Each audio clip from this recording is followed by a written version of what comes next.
ফেসবুকের মাধ্যমে প্রায় 90,000 মেয়ে কিডন্যাপ হয়েছে। ফেসবুককে ইউজ করেই 90,000 মেয়েকে কিডন্যাপ করা হয়েছে।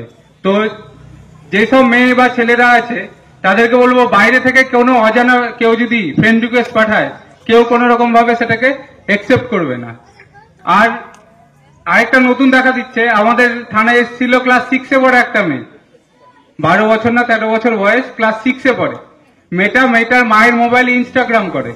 ইনস্টাগ্রাম শুনেছেন, বাচ্চারা ছোটরা করে, বড়রা অনেকে শোনেনি, ইনস্টাগ্রাম করে। মেয়েটাকে একটা অ্যাকাউন্ট থেকে ফ্রেন্ড রিকোয়েস্ট এসছে, নাম বান্ধবীর নাম করে একটা রিকোয়েস্ট এসছে, বন্ধু এসছে। এবার সেটাকে কি করেছে, একসেপ্ট করেছে, যে আমার বান্ধবী তো আমাকে ফ্রেন্ড রিকোয়েস্ট পাঠিয়েছে, আমি এটা একসেপ্ট করি। দিয়ে বান্ধবীর সাথে কথা বলছে, দিয়ে কিছুক্ষণ পর ভিডিও কল করেছে। তো মেয়েটা ভিডিও কল ধরেছে, যে বান্ধবী আমাকে ভিডিও কল করছে, আমি ভিডিও কলটা ধরি।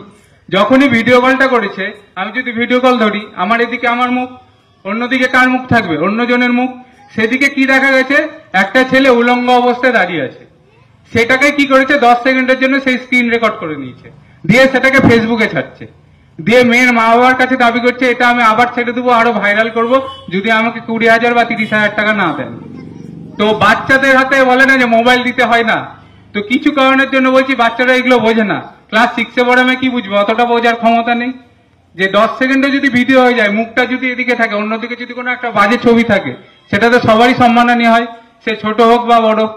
তো মোবাইলে যদি কোনো আননোন জায়গা থেকে রিকোয়েস্ট আসে, যাকে চিনেনি না, তাদেরকে কাউকে একসেপ্ট করবেন না কোনো সময়। আপনাকে ফোন করলো, ফোন করে বলছেন আপনার নামেই আধার কার্ড নাম্বার এটা, স্বামীর নাম এটা, বাড়ি এখানে, অ্যাড্রেস থানা এখানে, সব বললো, সব মিলে গেল। আপনি বললেন হ্যাঁ। তখন বলবে আপনার 1 লাখ টাকার একটা সোনার গয়না বিদেশ থেকে আসছিল আপনার নামে, সেটা কাস্টমে বা দিল্লি এয়ারপোর্টে বা কলকাতা এয়ারপোর্টে আটকে গেছে। তখন আপনি ভাববেন বা একটা সোনার গয়না পাওয়া যাবে, বা একটা 5 লাখ টাকার কোনো গিফট পাওয়া যাবে, খুশি হয়ে গেলেন। দিয়ে বললেন ঠিক আছে নিবো, আমি কি করব? বলবে যে কাস্টমে আটকে গেছে, কাস্টমে টাকা চাইছে, 10,000 টাকা বা 15,000 বা 20,000 টাকা চাইছে। তো সেই টাকাটা আপনি আমাকে পাঠিয়ে দেন, ব্যাংক অ্যাকাউন্ট ডিটেলস দিল, পাঠিয়ে দিল। আপনি কি করলেন, একটা সোনার হার বা 2 লাখ টাকা বা 5 লাখ টাকার জন্য কি করলেন, 10,000 টাকা পাঠিয়ে দিলেন। আবার কিছুক্ষণ পরে ফোন করে বলবে রাস্তায় আসছিল, ট্রাফিকে আটকেছে, রাস্তায় আসছিল, সিআইডি আটকেছে, এরকম চলতেই থাকবে। এরকম করে করে রানীনগরের একজন মহিলা টোটাল লোন করে, বন্ধন থেকে লোন করে, বিভিন্ন জায়গা থেকে লোন করে টোটাল 7 লাখ টাকা দিয়েছেন। ঠিক আছে, 7 লাখ, 7 লাখ, 7 লাখ টাকা দেওয়ার পরে আবার চাইছে 1 লাখ টাকা, যে আপনার বাড়ির কাছে আছে, রাস্তায় আটকে গেছে, এবার আপনি এই টাকাটা দিন, আপনার বাড়িতে পৌঁছে যাবে। তারপরে মহিলা আর বাড়িতে গয়না পৌঁছানি, মহিলা কোথায় গেছে, আমাদের বহরমপুর সাইবার থানায় গেছে। তো যখনই কোনো সাইবার প্রতারণা হবে, একটা নাম্বার অবশ্যই মনে রাখবেন, যেটা এখানে লেখা আছে দেখুন, 1930, 1930। কি নাম্বারটা বললাম, 1930। এই নাম্বারটা সকলে মনে রাখবেন, 1930। যখনই দেখবেন আপনি কোনো সাইবার প্রতারণার হাতে পা পড়েছেন, তখনই কি করবেন, 1930 নাম্বারে ফোন করবেন, আর লোকাল থানায় যাবেন, একটা জিডি করবে, বা লোকাল থানা আপনাকে বলে দিবে কি কাজ করতে হবে।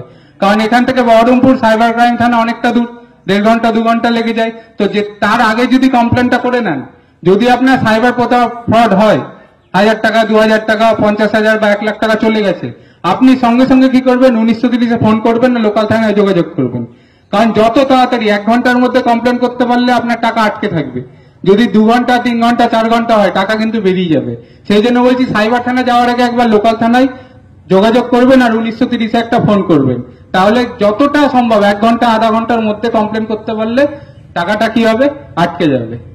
আরেকটা নতুন টপিক এখন খুব চলছে, গোটা ইন্ডিয়া জুড়ে চলছে, ফোনে কথা বলতে গেলেও দেখবেন ফোনে কিছুক্ষণ ধরে বলছে, সেটা কি ডিজিটাল অ্যারেস্ট। নাম শুনেছেন? এবার ডিজিটাল অ্যারেস্ট এটা মেইনলি হচ্ছে কোথায়, মেন টাউনে যেখানে কোটিপতি, প্রচুর পয়সাওয়ালা বিজনেসম্যান বড় বড় হচ্ছে, তাদেরকে এটা হচ্ছে। আমারই নিজেরই একটা কেস আছে বহরমপুর সাইবার থানায়। একজন স্কুল টিচার রিটায়ার্ড হয়েছে জাস্ট, ওনাকে ফোন করেছে, ফোন করে বলছে আপনার আধার নাম্বার এটা, আপনার ফোন নাম্বার এটা, আপনার 15টা ব্যাংক অ্যাকাউন্ট আছে। বলেছে হ্যাঁ, ওই ব্যক্তির 15টা ব্যাংক অ্যাকাউন্ট আছে। উনি আমাকে লিস্ট এনে দেখাচ্ছেন যে ওনার 15টা ব্যাংক অ্যাকাউন্ট। আমি লোককে জিজ্ঞেস করছি এত ব্যাংক অ্যাকাউন্ট কি কারণে। এবার ফোন করে বলছেন আমি দিল্লি সাইবার ক্রাইম থেকে বলছি, আপনার যে 15টা অ্যাকাউন্ট আছে এগুলোতে সব ব্ল্যাক মানি আছে। 15টা অ্যাকাউন্টে প্রায় 1.5 কোটি টাকা ছিল ওই লোকের। ঠিক আছে, এবার বলছে আপনার এগুলো ব্ল্যাক মানি। বলছে না, আমি সব ইনকাম করেছি, রিটায়ারমেন্টের পরেই টাকাগুলো পেয়েছি। তো বলছে ঠিক আছে, আপনি এই টাকাগুলো আমাদেরকে পাঠিয়ে দেন, আমরা তাহলে কিছুক্ষণ পরে আপনার কেসটা সব মিটিয়ে দিচ্ছি, টাকা নিয়ে দিয়ে আপনাকে পুরো টাকাটা ফেরত দিয়ে দিচ্ছি। এবার এই যে কথাবার্তাগুলো চলছে এগুলো সব হবে ভিডিও কলে, আপনার সামনে ধরে রাখবে, ইউনিফর্ম পরে থাকবে, আমার বা স্যারদের মতো যা ইউনিফর্ম দেখতে পাচ্ছেন সেম ইউনিফর্ম পরে থাকবে।